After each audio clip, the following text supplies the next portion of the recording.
अस्सलाम चैप्टर है area related to circles class 10th exercise 12.2 question number 10 an umbrella has 8 ribs. एक umbrella है, एक छाता है जिसके 8 रिब्स हैं। जो रिब्स होती हैं इनसे छाता खुलता है और बंद होता है। रिब्स जो होती हैं स्टील की बनी होती हैं, छोटी छोटी rods which are equally spaced. उनके दरमियान जो स्पेस है रॉड्स रिब्स के दरमियान वो इक्वल है। फिगर फिगर में यहाँ पर दिखाया गया है assuming umbrella to be a flat circle. तो यहाँ पर एज्यूम करना है, लेट करना है कि जो अम्ब्रेला है वो एक सर्कल है, फ्लैट सर्कल है ऑफ रेडियस 45। इसकी रेडियस जो है वो 45 centimetre. Find the area between the two consecutive ribs. यहाँ पर एरिया निकालना है दो कंसेक्यूटिव रिब्स के बीच में ऑफ द अम्ब्रेला। तो अम्ब्रेला की जो रिब्स है दो कंसेक्यूटिव रिब्स के बीच में हमें निकालना है एरिया। कंसेक्यूटिव बनती है यहाँ पर फॉर एग्जाम्पल अगर ये हम कंस्ट्रक्ट करेंगे सर्कल, फॉर एग्जाम्पल ये सर्कल यहाँ पर है, तो अगर यहाँ पर कहेंगे ये एक रिब है और ये दूसरी है तो ये बनेंगे कंसेक्यूटिव। इसके बाद जो एक दूसरे के बाद आएंगे उनको कहेंगे कंसेक्यूटिव। तो यहाँ पर हम देखेंगे जो इसकी जो रेडियस है वो गिवन है रेडियस ऑफ द सर्कल। यहाँ पर एज्यूम करना है अम्ब्रेला को सर्कल, तो उसकी जो रेडियस है यहाँ पर वो रिप्रेजेंट करेंगे आर से, वो है 45 सेंटीमीटर। तो यहाँ पर देखेंगे इस अम्ब्रेला में कितने रिब्स है 8, लेकिन हर एक के दरमियान जो भी कंसेक्यूटिव लेंगे उनके दरमियान स्पेस इक्वल है।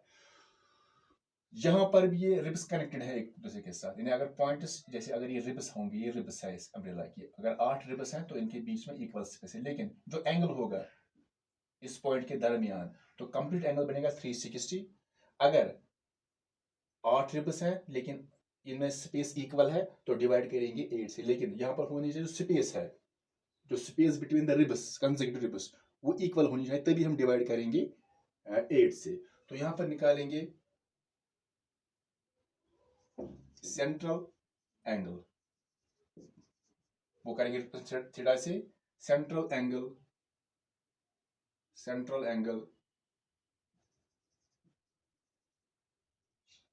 या ऐसे लिखेंगे यहाँ पर जो कंसेक्यूटिव रिब्स होंगे the two consecutive ribs form a sector। तो एक सेक्टर बनाएंगे क्योंकि सर्कल रिप्रेजेंट कर रहा है, तो आप पहले निकालेंगे इस सेक्टर का एंगल। तो यहां पर निकालेंगे एंगल ऑफ द सेक्टर, या लिखेंगे यहां पर सेंट्रल एंगल या area angle of the sector represent करेंगे थीटा से। कैसे निकलेगा, जो कंप्लीट एंगल होता है वो होता है 360। तो यहाँ पर 8 रिब्स है तो डिवाइड करेंगे 8 क्योंकि इनके दरमियान स्पेस सेम है। तो 36/8 वो आएगा 45 degree. 36/8 it is equal to 45 degree. तो हमें यहाँ पर निकालना है जो दो कंसेक्यूटिव रिब्स है उनके दरमियान कितना एरिया है। तो हम निकालेंगे सेक्टर एरिया का, sector of area of the sector, तो वही स्पेस दो कंसेक्यूटिव रिब्स के बीच में होगी। देयरफॉर हम यहाँ पर निकालेंगे एरिया ऑफ द सेक्टर, क्योंकि सेक्टर ही बनाएगा, दो रिब्स लेंगे कंसेक्यूटिव वो सेक्टर बनाएगा। तो फॉर्मूला है θ/360 into pi r square. Theta यहाँ पर है 45 डिवाइड बाई 360 इंटू पाई का जो वैल्यू यहाँ पर है वो लेना है 22/7 इंटू रेडियस स्क्वायर। रेडियस है 45, रेडियस यहाँ पर है 45 सेंटीमीटर, लेकिन यहाँ पर है R square, it is R square. So 45 into 45 यहाँ पर है रेडियस स्क्वायर। तो यहाँ पर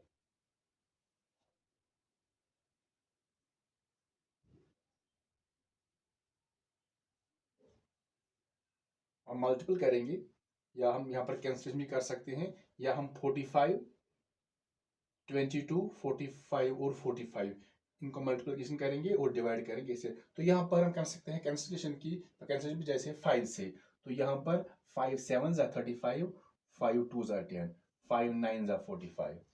तो यहाँ पर 9 1 जा 9, 9 8 जा 72 ऐसे कर सकते हैं। या फिर करेंगे 2 4 जा 8, 2 11 जा 22। तो इस तरह हम कर सकते हैं कैंसिलेशन, या हम डायरेक्टली मल्टीपल भी कर सकते हैं। अब यहाँ पर ऊपर निकला है 45, यहाँ पर 11, यहाँ पर 1 और यहाँ पर है 45। तो अब मल्टीपल करेंगे न्यूमरेटर को न्यूमरेटर के साथ और यहाँ पर जो डिनोमिनेटर है उनको डिनोमिनेटर के साथ। तो यहाँ पर हम मल्टीप्लाई करेंगे 45, 11 और 45, वो निकलेगा 2 3 टाइम्स 2 7 5 डिवाइड बाई, तो नीचे देखें डिनोमिनेटर क्या है, यहाँ पर है 4 और 7, 4 से 28, तो खाली 28 रहेगा डिवाइड 28। जब डिवाइड करेंगे इसको 28 से डिवाइड करेंगे तो आएगा 795.5357।